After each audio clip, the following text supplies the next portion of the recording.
परम सन्मानियो गुरु रूप गुरु खालसा साध संगत जी, वाहिगुरु जी का खालसा वाहिगुरु जी की फतेह। श्री रहरास साहब सिख धर्म की मर्यादा अनुसार संध्या समय जदों सूरज छुपन लगता है उस वेले पढ़न वाली बाणी है जो हर सिख सिखणी लई पढ़नी बहुत जरूरी है। रहतनामे विच कथन है, रहरा समय गुरु हुक्म को पढ़े प्रीत सत पाओ, प्रेम सहित रसना रटै प्रगट मिलै मोहे आओ।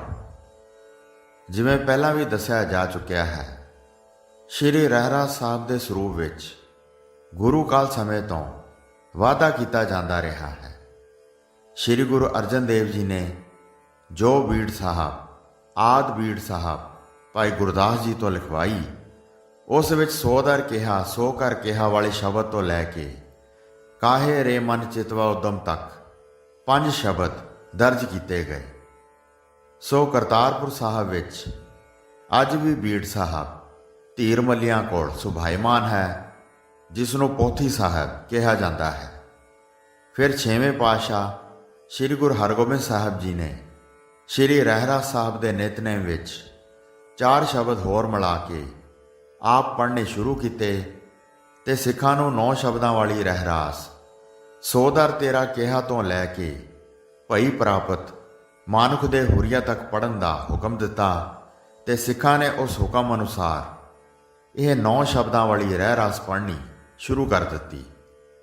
उदाहरण लई 6वें पातशाह के वड्डे सपुत्र बाबा गुरदिता जी का नितनेम वाला गुटका जो श्री करतारपुर साहब विच मौजूद है, उस विच 9 शब्दां वाली रहरास है। अते श्री दमदमा साहब गुरु की काशी विखे जदों श्री गुरु गोबिंद सिंह जी ने श्री गुरु ग्रंथ साहब जी की संपूर्णता की तां 9 शब्द श्री गुरु ग्रंथ साहब जी विच दर्ज किए गए जो अजकल सारे स्वरूपों विच दर्ज हैं। श्री गुरु गोबिंद सिंह जी ने फिर रहरास के स्वरूप का विस्तार किया।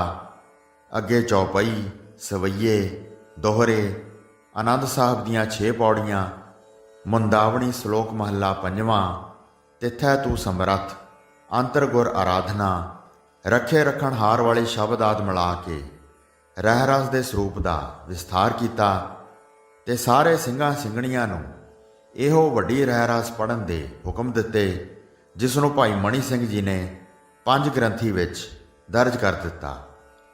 साध संगत जी दसिया जाता है कि गुरु दशमेश जी के कमर कसे का नितनेम वाला गुटका जो धौलपुर राजस्थान के राज महलों विच मौजूद है, उस विच इहो सारी वड्डी रहरास दर्ज है।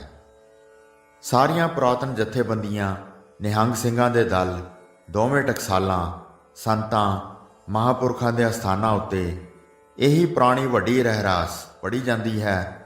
पर अकाली लहर तो पिछों श्रोमणी कमेटी ने रहरास का स्वरूप छोटा करके गुटके छाप दिते हैं ते सिख छोटी रहरास पढ़न लग पे।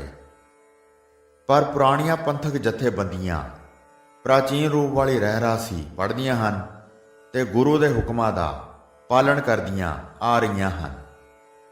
एक बारी रावी नदी के किनारे श्री करतारपुर साहब पाकिस्तान विखे सेवा करदियां श्री गुरु अंगद देव जी ने श्री गुरु नानक देव जी के पास बेनती की कि हे सतगुरु जी, आप कृपा करके मैनू सुन समाधि वालियां दे दर्शन कराओ।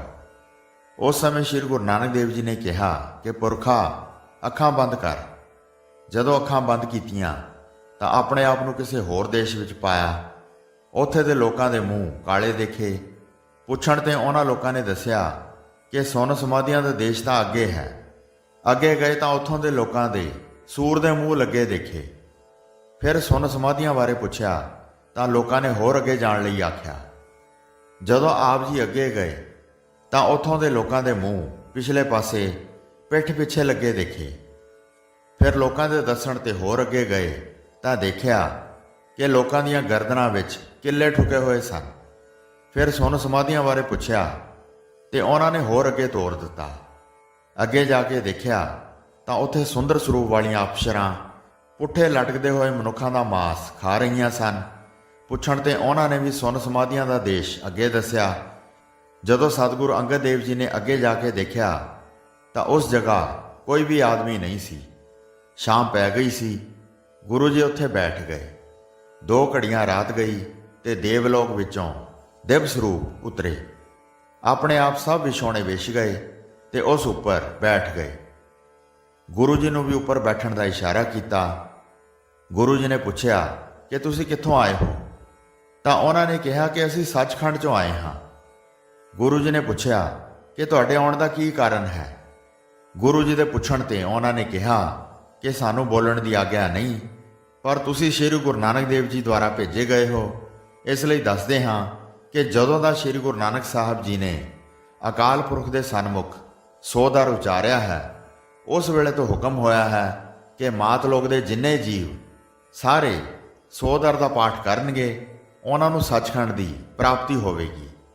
ਸ਼ਲੋਕ, ਸਰੂਪ, ਸਮੀਪ, ਸਯੋਜ ਮੁਕਤੀਆਂ ਵਾਲੇ, ਸਰਗੁਣ ਅਵਸਥਾ ਵਾਲੇ ਜਿੰਨੇ ਵੀ ਹੋ, ਸਾਰੇ ਸੋਦਰ ਦੀ ਬਾਣੀ ਦਾ ਸ਼ਾਮ ਦੇ ਸਮੇਂ ਪਾਠ ਕਰਿਆ ਕਰੋ। ਅਸੀਂ ਆਪਣੇ ਨਾਮ ਸਿਮਰਨ ਦੇ ਅਭਿਆਸ ਦਾ ਮਾਣ ਕਰਦੇ ਹੋਏ ਹੁਕਮ ਨਾ ਮੰਨਿਆ। ਹੁਣ ਸਾਨੂੰ ਸੋਦਰ ਦੇ ਸਮੇਂ ਸੱਚਖੰਡ ਵਿੱਚ ਰਹਿਣ ਦੀ ਆਗਿਆ ਨਹੀਂ ਹੈ। ਇਸ ਪਾਠ ਤੋਂ ਮਗਰੋਂ ਫਿਰ ਉੱਥੇ ਹੀ ਜਾ ਕੇ ਅਸੀਂ ਬਿਰਾਜਦੇ ਹਾਂ। ਸ਼੍ਰੀ ਗੁਰੂ ਅੰਗਦ ਦੇਵ ਜੀ ਦਰਸ਼ਨ ਕਰਕੇ, ਪਰਸਪਰ ਬਚਨ ਬਿਲਾਸ ਕਰਕੇ ਸ਼੍ਰੀ ਗੁਰੂ ਨਾਨਕ ਦੇਵ ਜੀ ਦੇ ਪਾਸ ਵਾਪਸ ਆ ਗਏ ਤੇ ਵਾਪਸ ਆ ਕੇ ਸ਼੍ਰੀ ਗੁਰੂ ਨਾਨਕ ਦੇਵ ਜੀ ਨੂੰ ਪੁੱਛਿਆ ਕਿ ਸੁੰਨ ਸਮਾਧੀਆਂ ਵਾਲੇ ਤਾਂ ਵੇਖ ਲਏ, ਪਰ ਜਿਹੜੇ ਅਲੱਗ-ਅਲੱਗ ਸ਼ਕਲਾਂ ਵਾਲੇ ਮਿਲੇ ਸਨ ਉਹ ਕੌਣ ਸਨ? ਉਹਨਾਂ ਬਾਰੇ ਦੱਸੋ।